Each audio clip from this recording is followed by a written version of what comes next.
Welcome to the All In with Allie podcast. I am so happy you are here. If you are watching the video of this, you will notice I've got the weirdest setup right now. It's so strange. So you may or may not have seen in other videos, I had a big neon sign behind me that read Six-Figure Influencer because that was the name of the old podcast. And as soon as we figured out what the title of the new podcast was going to be, I ordered a new custom neon, literally from the brand Custom Neon. And I was so happy with it. I had it rush delivered, rush made. This is like over the holidays, and they got it to me really fast, and it's stunning, freaking stunning. So I had Chris go to hang it this past weekend as I record this. And I was so excited because I knew that I'm recording this on a Monday. And I was just so excited to have like my new beautiful official background. And he is smart. And he was like, well, I'm going to make sure it works before I hang it. And sure enough, it doesn't work.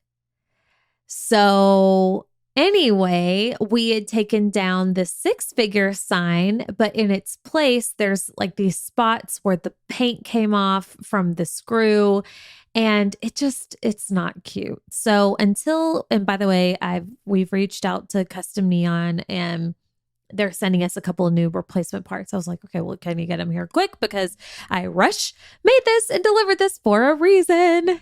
Like nobody cares. But anyway, so I had to get creative with my background and the angle of the camera, but here we are. Here we are showing up messy anyway. So today we are going to talk about what I consider my top income producing activities. And shout out to one of my clients and friends, Anastasia. She actually gave me the idea for this podcast topic. We're currently working together right now. And she reached out to me on Voxer and she asked me, she said, hey, what would you say are your top 5 income producing activities? And I was like, wow, what a great question. And I told her, I said, well, I don't know how many I'm going to give you right now, but I'm going to tell you what I would consider them to be. And it actually ended up being 4 things. And as soon as I got done talking about them, I said, by the way, thank you for my next podcast topic, because I think that this is something that you would be really interested in. So here we are. Thank you, Anastasia, for your thoughtful questions that lead to hopefully really good podcast episodes.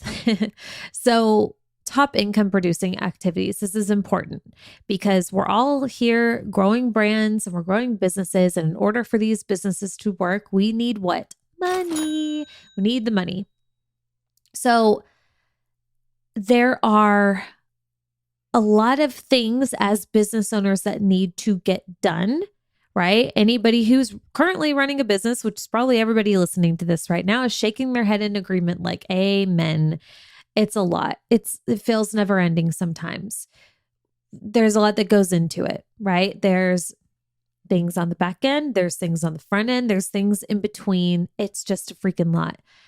And not all of those things directly impact your revenue, right? Not everything that you do as a business owner is going to produce money directly. Can we argue that bookkeeping and keeping your books balanced and all the things will lead to revenue? Sure, because if your books are balanced and you're not being arrested by the IRS, then you can stay in business, thus make more money. Okay, yes, we can make arguments like that for everything. But I'm talking about like direct, right? So that's why I only gave 4, because I think in terms, I think of all the things that we do in my business, but I'm thinking like direct income producing activities. These are the things. All right. So it doesn't mean these are the only things that I do in my business, but these are the things that if I only have a certain amount of time in a day, I'm going to do if not all of these things, as many of these things as possible. These are the priorities. All right. So I'm trying to think what order I want to go through these. I'm going to start, honestly, all of these are really important, but the last one is going to be the most important. Okay. So all of them are pretty freaking even, but the last one, the fourth one, I would say if I had to rank the most important, it's number 4. You see how I just hooked you into the whole episode? This is seasoned podcast host behavior right here. But I promise you're going to want to hear all of them because they're, again, especially if you're growing an online business and brand, soup's important. So starting with number 1, I would say when it comes to growing a business and brand online, not the number 1, but the number 1 for the order that we're going in, thing that needs to happen to produce income is the creation of content. What do I mean by that? Posts, emails, podcasts. This could be Facebook posts, TikToks, wherever you show up on social media, online, the creation of your individual, unique content. Very important. Why? 2 main things. And here are the 2 main things that are going to actually make money for you. Number 1, your content is the way that you serve for free, right? You have offers that people need to pay you, but in order to get them, but in order for them to want to pay you, they have to like you, know you, and trust you on some level. And that is the role that our content plays for us.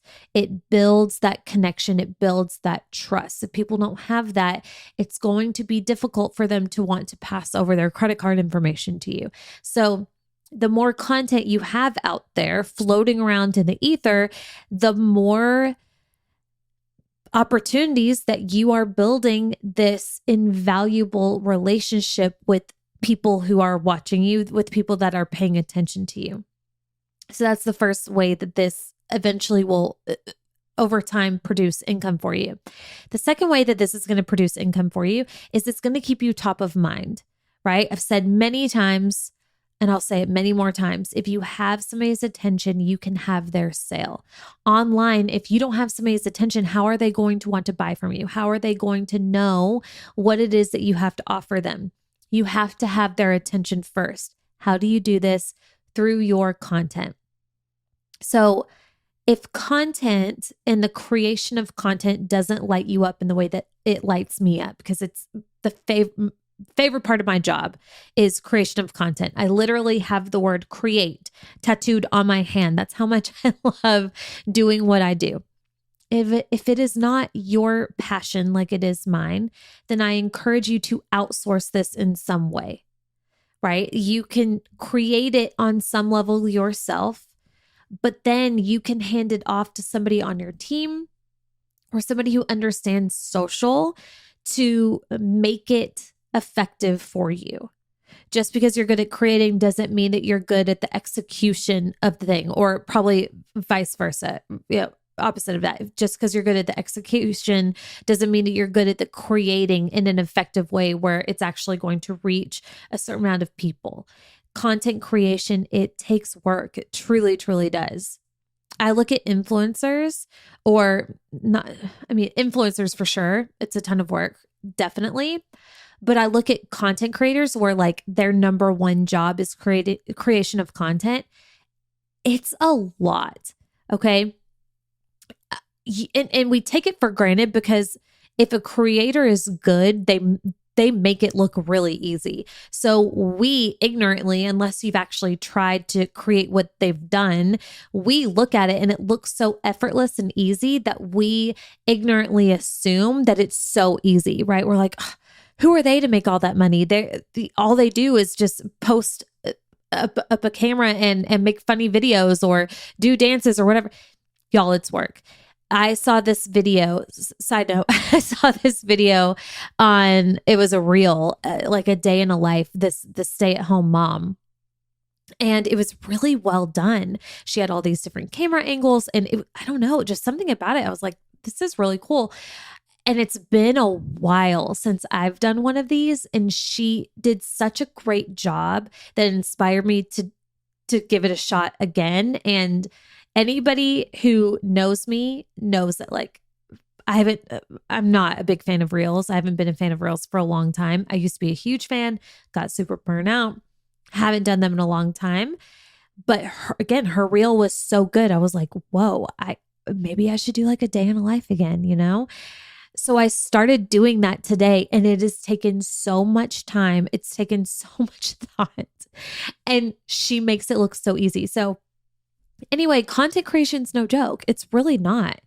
It's a huge part of your job and your role. And it is so important when growing a business online. It's got to be done. So I'll say it one more time. If it's not your passion, if it doesn't light you up, or if you haven't quite figured it out yet, what can you do? Can you take a course? Can you hire somebody? Can you bring somebody on part-time as a VA?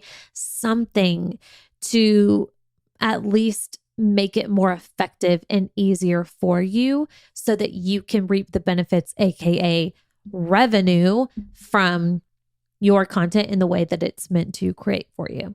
All right, so that's number one. I would say one of my biggest income producing activities is the creation of content.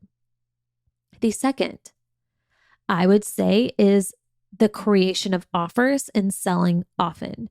So I have the type of business where I create my own offers. I am in charge of what I sell in the world and selling those things. That is also my job. So I do that through my content. So these two are very similar, creation of content and then this. But it's different in that I need to be consistently creating new offers. The third income producing activity, and I'm just going to mention it here because it makes sense in the conversation, is taking good care of existing clients. One of the reasons why is because you'll find if you run a business for a while that if you're doing a good job, typically most of your money, unless you're running like mass amounts of ads to cold traffic, most of your money comes from people who've already bought from you. And this is true for me. So if I create and continue to create new, juicy offers that are going to serve you really well, then more of you will want to continue to work with me, right? Just because you've bought one program from me or worked with me in one capacity doesn't mean that I can't create something else that's going to make you want to work with me again. And it's actually an easier sell because you've already worked with me. You've already had a feel for working with me. So if I create something that you want and that's exciting, we already have that trust. So it's an easier yes for you. So that creation of offers is super important for my type of business. So if you have a business similar to mine, where you are in charge with, again, what it is that you offer as a service or product to the world, try testing out creating more. I think everybody's different too in the way that they like to run their businesses. There are some people who have businesses where they only have a handful of offers and they like to like relaunch them again and again and again. That's fine. Personally, that bores me to tears. I don't like doing that. I only have a couple of offers that I launch again and again. And then what lights me up is creating new things, much like content. So you can fall anywhere on that spectrum. But again, if you're noticing that you're constantly having to like chase new clients and new leads with your same offer, try making a different offer so that you can loop back in some people who have already worked with you since they've already experienced you. And then the second piece to that is selling often. The more that you sell, the more sales that you can make. People have to hear about a particular offer a certain amount of times before it clicks with them that they actually need it, that they actually want it, or they hear the thing that's going to make them want it, right? So my rule of thumb, and I don't do this perfectly, but I try and sell every single day. If I have the energy to do it, I'm going to sell to you every day. I'm going to tell you what I have available for you every single day. Thus, the more sales that I am calling in, the more sales that I am making. Okay. And then last thing I'll say here too, with like the creation of offers, I want you to think of this as widening your net. So for those of you that are listening that are more of the type of business owner where, again, you like to put out one thing, maybe you have like your signature program or your signature offer, and you really like to stick to that. If sales are great, awesome. But if you feel like sales are kind of becoming stagnant or they're lowering a little bit, then I would encourage you to go back to the drawing board and have some fun and create something new. This is you widening your net, right? The more offers that you have available, the more people that you can serve, and the more of the same people that you can serve again. So, top income producing activity number 2 is selling often and creating new, fun, juicy offers. The third important thing that I do to create more revenue in my business is taking really good care of existing clients, like I already kind of briefly mentioned. Taking really good care of existing clients. This is important because it's really easy to get caught up in looking for new. We are kind of conditioned to do this, especially on social media, right? When it comes to social media and building a brand and a presence and an audience, it's all about more followers, more engagement, more traffic, more story views, more. It's all about bringing in new eyeballs. How do I get more exposure? How do I get more people listening to me? We've become really, really used to that line of thinking with social media, and I'm sure in other areas of life as well. And while it's absolutely okay and a great question to ask regarding like how to get in front of new people and how to serve more people, you don't want it to be detrimental to your business. And how this becomes detrimental is when you're focused too much on the more and the new, that you take your eye off of the people who are already there saying yes to you. You take your energy from the clients who are already here that are expecting and very excited to experience you at the highest level. We only have so much energy in a day. We only have so much time in a day. So again, it's fine to want to go out and serve and find new people, but you have to balance it. You have to make sure that you're taking care of your home as well. Otherwise, these people who have already said yes to you, who are already in your world, who also, like I mentioned, could and very well could be clients with you for the long, lifelong clients for however long, if you take good care of them.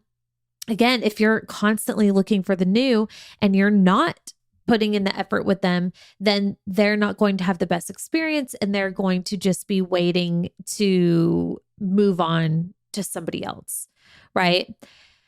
So most of your sales over time, you're going to notice, if you do a good job, are mostly going to come from those who have already worked with you in some capacity.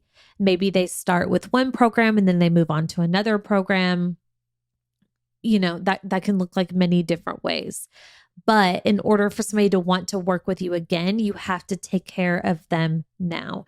You have to not only deliver what you said you would, but possibly over deliver in some way, right? We want people to feel safe and to feel taken care of in our care and in our business. So make sure we water what we have before we focus on growing past that. You'll be really, really glad that you did. And then The last and probably most important, if I were to rank these, income producing activity that I personally would add is wellness, is taking care of myself, not just in wellness, but in all ways, taking care of myself. What this looks like, it's going to look different for everybody, but what this looks like for me, working out, taking my supplements, having alone time, sleeping, spending time with my kids, my husband, having fun, creating what I want to create, having the time to create. It's going to look different every single day. But why this makes sense, why this is the most important, is because the better I feel, the more money I make. This is a fact. The better I feel, the more money I make. The more well I am, the more that I show up, the more powerful I show up, the happier I am, the more confident I am. The more and the better rested I am, the more creative I am, which means the better content I put out, which means the cooler offers that I put out, the more that I sell. Do you see how this works? It's a huge ripple effect, and it all comes from me. This is most important for those of us, I mean, not most important, but we all know that taking care of ourselves is important for everybody, but especially when you're growing a personal brand, when you are the center of your brand, when you are the center of your content, you're the content creator, you're the one creating and facilitating your offers. You are the person that people are buying into. It's all about you. Okay. So how this works is the better you feel overall, wellness, mentally, physically, all the things, you are operating and vibrating at a higher frequency, like attracts like. That's the easiest way to explain that to you. To take it a step further, for me particularly, and why it's number one for me personally, is because I've decided that I want to be an example of what's possible for you. I am growing the business as big as I can in the way that I want to. I'm living my life in the way that lights me up the most to show you what's also possible for you in the way that you want to do it. So if deep down I'm miserable and I hate my life, even if I don't show that to you, you can pick it up. We know, right? Like you can pick up on those things. We have our intuition. If I'm not happy, why would you want to work with me? Why would you want to listen to anything that I say? Why? And by the way, if you don't think that I'm actually happy in real life, please don't listen to this podcast. Go listen, never listen to anybody, what anybody has to say, unless they're actually happy in their life. I don't care how good a business they are. I don't care. It's just not worth it. So if I'm happy, if I'm genuinely satisfied with what's happening in a general sense behind the scenes, this doesn't mean that every day is freaking rainbows and sunshine. I think we know that. But in a general sense, for the most part, to my core, if I am happy, then hopefully you're going to want to keep listening and learning from me. Hopefully that's going to give you some insight like, oh, she's figured out something on the business side. Because if she's happy with life, then business must be pretty good. So if I want my business to be pretty good and happy with life, then shoot, maybe I should do one of her programs. Maybe I should hop into the mastermind. You see how that works? The better I feel, the more money that I make. I've proven this to myself. This is a mantra for a reason because it's real. It's real life. And what a great mantra to have, right? What a great belief to build. The belief that the better I take care of myself, the more money I make, the better I am at business. I mean, that's a pretty strong belief system that I would certainly want to continue to promote personally. Okay. So there you have it. It's not complicated. It's not a bunch of different things. Now, notice how I didn't say maintaining an inbox zero. Notice how I didn't say customer support. Not that these things aren't important, but they don't directly produce revenue. And they are also things that I don't have to do. I can do customer support. I can go through all of my emails. But guess what? If I do that, guess how much time I'm leaving to create content for you? Guess how much time I'm leaving to take really good care of my clients and to take care of myself? None. Not much at all. So when it comes to creating my content and selling often and taking really good care of existing clients and myself, these things have to be done by me, right? I can't outsource those things. I first have to create the content. Somebody else could post it for me, but I'm the creator. I'm the brand. I can't hand that to Sarah. I can't say, hey, Sarah, get in the mastermind and coach my clients. I have no doubt she'd do a great job, but that's not who they signed up to learn from. I can't say, Sarah, wash my hair today. I damn well wish I could. Wow, what a game changer that would be. I'd give her a hell of a raise. I joked about that once in a program and she messaged me. She was like, I'm not washing your hair. I was like, okay, why? But you get what I'm saying. But I can outsource emails. I can outsource other things. So why I bring that up is because I've worked with a lot of women where they're like, there's not enough time. I want to create the things. I want to show up consistently here and do these things, to do the things that you're telling me to do. But how do what about my books? And what about my emails? And what about this? And what about the house getting cleaned and all these things? And what about the kids? And it's like, there is a season where, yes, you're going to have to get really creative here. And then there's also a time where it makes sense to start handing things off. When you realize the value of your time being spent on things that create money for you, you realize that the other things, you can buy back that freedom. You can buy back that time. I realize if I'm spending my time in these 4 areas, I'm going to create more money. Thus, I can outsource and I can pay for the other things to be handled in my business. It's not that people aren't reading my emails. Well, I mean, listen, we could have a whole other episode on inbox zero. I realize it's a personality trait and some people just cannot. Sarah jokes, she says your email is a really scary place and she tries to avoid it. And it totally is. But I truly think life's too short. But anyway, that's a conversation for another day. But it's not that client support emails aren't being answered in my business. It's not that the back end things are being done. It's just that I have hired people in my business to do those things for me so I can focus on the things that are going to make money in the business. 2 years ago, it didn't look like that. I started with one thing. The very first thing I started with was somebody helping me clean my house. And from that point on, I never stopped. That's the best thing I pay for. And then it looked like bringing in a nanny to help with the boys so I can work during the day.